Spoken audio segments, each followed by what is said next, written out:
सुप्रभातम आप सभी को। आज मैं आप लोगों के सामने कुछ फलों के नाम लेकर प्रस्तुत हूँ जो संस्कृत में अक्सर उपयोग किए जाते हैं। जैसे अनार, अनार को संस्कृत में हम लोग दांडिमम बोलते हैं। क्या बोलते हैं? दांडिमम। अखरोट, अखरोट को संस्कृत में अछोटम बोलते हैं। अमरूद, अमरूद को संस्कृत में आम्रलम बोला जाता है। क्या बोला जाता है? आम्रलम। आम को आम्रम।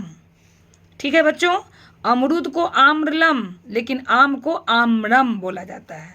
अंजीर, अंजीर को संस्कृत में अंजीरम बोला जाता है। अंगूर, अंगूर को संस्कृत में हम लोग द्राक्षा बोलते हैं। ठीक है। ककड़ी, ककड़ी को हम लोग संस्कृत में कर्कटिका बोलते हैं। ठीक है बच्चों, हमको पूरा विश्वास है कि आप लोगों को ये फलों का नाम समझ में आ रहा होगा। जैसे काजू, काजू को हम लोग संस्कृत में काजवम बोलते हैं। कागजी नींबू को जम्बीरम बोलते हैं। क्या बोलते हैं? जम्बीरम। केला, केला को संस्कृत में कदली फलम बोला जाता है। क्या बोला जाता है? कदली फलम। खरबूजा, खरबूजा को हम लोग संस्कृत में उर्वारुक बोलते हैं। ठीक है। खजूर, खजूर को हम लोग संस्कृत में खरजूर बोलते हैं। क्या बोलते हैं बच्चों? खरजूर। गुलर, गुलर को संस्कृत में उदुम्बरम बोला जाता है। क्या बोला जाता है? उदुम्बरम।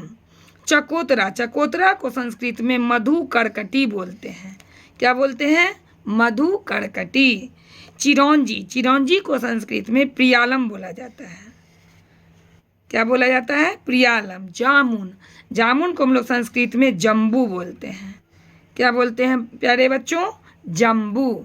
उसी तरह जैसे कि तरबूज, तो तरबूज को हम लोग संस्कृत में कालिंदम बोलते हैं।